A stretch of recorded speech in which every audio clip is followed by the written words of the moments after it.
Ryu landed in Great Britain as he searched for his next opponent. As he turned the corner of the empty street, Ryu noticed a large man waiting by himself.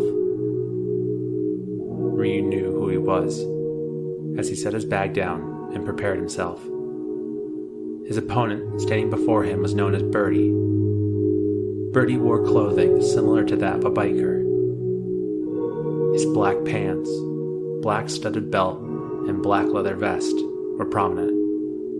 He chose not to wear a shirt so that his massive muscles could intimidate those who dared to oppose him. His mohawk was long and spiked with copious amounts of hair gel. Ryu felt small compared to Birdie, but he knew that muscles weren't everything. He squared up to Birdie as the large man smiled. Ryu quickly pushed forward and unleashed his Tatsumaki Senpukyaku kick. He twisted furiously at Birdie as his Tatsumaki landed against his guard. Unfortunately for Ryu, the massive fighter pulled his fist back and smashed it into Ryu's chest. The martial artist fell backwards, but quickly got on his feet. Birdie charged forward as he continued to attack Ryu, as Ryu continued to dodge and parry with every dangerous punch that came his way. Birdie landed a fist against Ryu's guard that sent him backwards yet again. Ryu stood as he pulled his hands back to his side, and a light began to glow between his palms. Birdie was enthralled by the fight, but did not care about the light coming from Ryu's hands. As Birdie charged, Ryu pushed his hands forward as he sent a Hadouken towards his foe. Birdie instinctively pulled his arms up to cover his face as he smashed into the Hadouken. Ryu's face was stunned as Birdie continued to charge forward, the Hadouken doing nothing. Ryu pulled his hands back yet again, charged, and sent another Hadouken towards Birdie. Birdie's smile widened as he closed in closer and closer to Ryu. His plan was to smash through the martial artist's weird energy attack and continue through with ramming into Ryu and ending him. Birdie collided into Ryu's Hadouken as the bright light pushed against his body and his vision blurred for a moment. As Birdie successfully pushed through the Hadouken, his vision returned to find Ryu in a new stance. Birdie's momentum carried him closer and closer, not caring for what Ryu had up his sleeve. But Ryu waited as Birdie was a foot away as his fist went vertically behind Birdie's guard and into the Brit's jaw as Ryu used his Soryuken. All of Ryu's strength went to his attack as Birdie blacked out from the unexpected assault. Ryu and Birdie went into the air as both came back down. Ryu landed on his feet. Birdie landed on his back. With Birdie knocked out, Ryu reflected upon his opponent's overconfidence. He had learned how to use those moments to his advantage. As Ryu pondered, a taxi pulled up to him. He was informed that his ride had already been paid for. Ryu knew where he would be taken to. As he got into his taxi, he closed his eyes and enjoyed the moment of silence the taxi offered as he was taken to his next fight. When the taxi stopped, Ryu awoke to find himself on a dirt road alongside a river. A massive castle could be seen in the distance, built into the hillside. Ryu couldn't admire the castle for long as another taxi pulled up ahead. A man stepped out, dressed in rather nice clothing. Black pants, a button-up shirt, and even a bow tie. In both his hands were large metal batons. A long scar ran across his face, from his cheek to his jaw.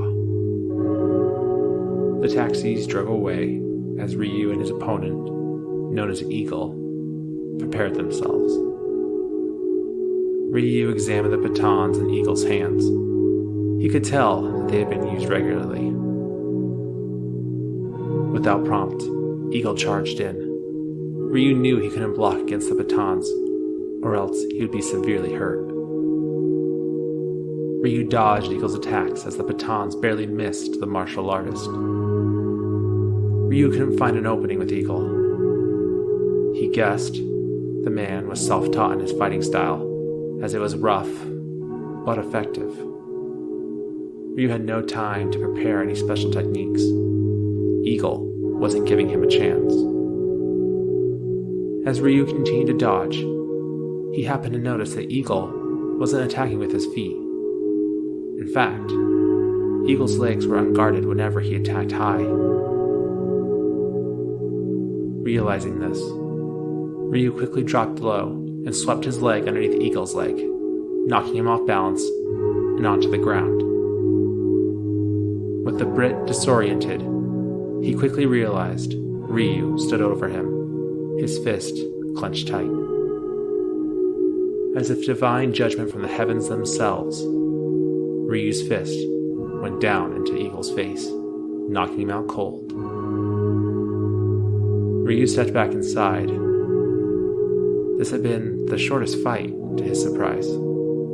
Steps could be heard approaching Ryu from behind as he turned to find a tournament representative. They congratulated Ryu on his victory, wearing their fake smiles. As he made it to the semifinals of the tournament, he was handed a plane ticket. The destination? Thailand. Ryu could see the end ahead of him. More importantly, he could only imagine the last opponents in his way and the strength they possibly possessed. With a smile, Ryu grabbed his bag and entered into the provided taxi, waiting to take him to the airport. After another long plane ride, Ryu got off the plane, thinking about how he never wanted to fly again for quite some time. The private plane had dropped Ryu off at the next fighting stage. His opponent stood ahead, waiting for him. The man had clothing of that of a Muay Thai fighter. Ryu had experience fighting practitioners of Muay Thai, as he had defeated 20 opponents using the martial art in the past. His opponent's wide smile unsettled Ryu.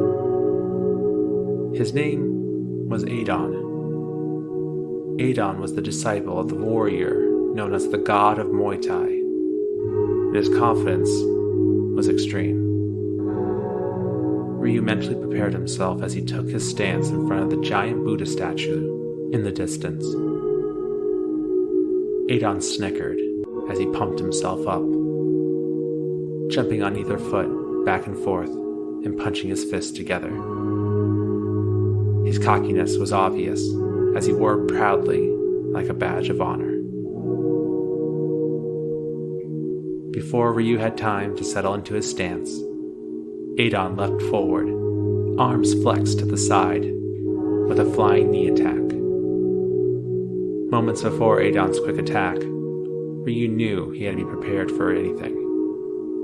Having faced so many cocky opponents already, Ryu knew he had to always be ready. As Adon flew forward, Ryu had already prepared and sent forward a Hadouken straight at Adon. The blast connected with Adon's open chest, sending him flying backwards and knocked cold onto the ground. Ryu stood, fists clenched, ready to fight more and waiting for Adon to get back up. But he didn't. Adon's cockiness got the better of him as he was knocked out by a single Hadouken. Confused, Ryu walked forward, following the path as it led to a structure that seemed almost temple-like. He had thought to himself how he hoped, no, maybe even prayed, his next opponent would be a lot stronger than the last. Numerous stairs led to the temple-like structure. Waiting at the base of the stairs was Ryu's last opponent, none other than the man known as the God of Muay Thai, Sagat. He was the one that set up the world tournament. His goal? To prove he was the strongest fighter in the world. Like Adon, Sagat wore traditional Muay Thai clothing, along with an eye patch over his right eye. He was extremely tall and equally muscular. For the first time in the tournament, Ryu felt his confidence waver ever so slightly. Sagat was a master known around the world, and an imposing figure. His intensity was insurmountable. As Ryu set his bag down, he steeled his resolve. Both Ryu and Sagat set into their fighting stances. Both stared into each other's eyes for quite some time. Suddenly, at the same time, both leapt forward, their fists connecting against one another as they stood in place. Pain shot out from Ryu's fist and down his arm. Sagat looked unfazed. Ryu pushed forward, striking at any vulnerable spot on Sagat. Unfortunately, Sagat's defense was equally as strong as his offense as he parried Ryu's strikes. Ryu jumped back, preparing to fire a Hadouken. As he pushed his blast forward, Sagat smiled. Sagat brought both of his fists together and pushed them forward as a blast of fire flew towards Ryu's Hadouken. This technique was known as the Tiger Shot. Both blasts canceled each other out as Sagat pushed through the smoke at Ryu. Flying forward with his knee extended out, Sagat rushed through the smoke and connected against Ryu's chest. The impact was so strong that Ryu went flying backwards. He landed on the ground and struggled to get back up. Sagat slowly approached Ryu. He could feel his title as the world's strongest finally in his hands. He looked down at the struggling young warrior and knew that he was finished. One more strike would end Ryu and put a finish to the Street Fighter tournament. Ryu tried collecting himself. He knew he was on the verge of losing everything. Losing the fight. Losing the tournament. And maybe even losing his life. He can almost feel Sagat's cold shadow casting over him.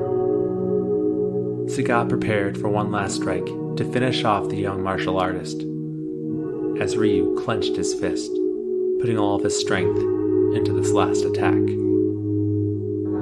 With one last push, Ryu leapt from the ground and into the air as he threw forward a Soryuken attack. Sagat was thrown off guard by his overconfidence. Ryu pushed forward with his Soryuken so fast and so strong that his fist began to wrap in fire and flames. The furious attack landed into Sagat's chest as it traveled upward across his body. Sagat screamed out in pain as the force of the strike sent him upwards and back. As he landed on his back, the grave wound given by Ryu seared into his chest. As Sagat passed out, he stared at Ryu and cursed his name. He swore his revenge as his consciousness faded from his grasp. Ryu stood, battered and beaten, but victorious as the winner of the Street Fighter tournament. All the fights and opponents led him to the point where he was the world's strongest fighter. From out on the horizon, the sunlight cast directly onto Ryu, as if the gods themselves deemed Ryu worthy of his title. Ryu smiled as he looked out into the Thailand landscape. He had finally become the world's strongest fighter.